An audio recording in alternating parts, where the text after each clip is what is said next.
What's up guys? Nagki-crave ako today ng Chinese food.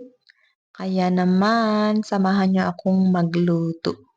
Simpleng dish lang to ng mga Chinese.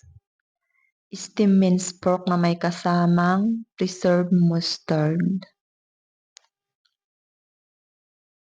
Ayan. I-blender natin itong pork.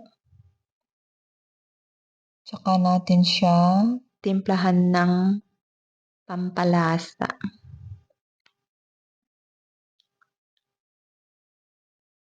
Na-blend ko na din pala dyan yung preserved mustard.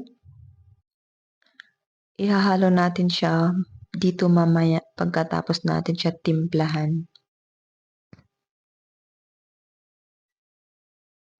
Ayan guys.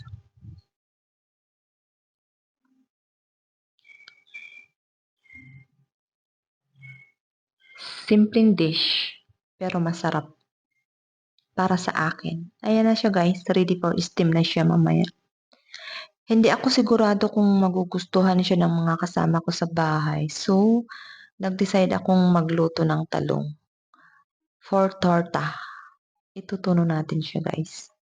So, that's for today's video. Yan yung ulam natin guys. Thank you for watching.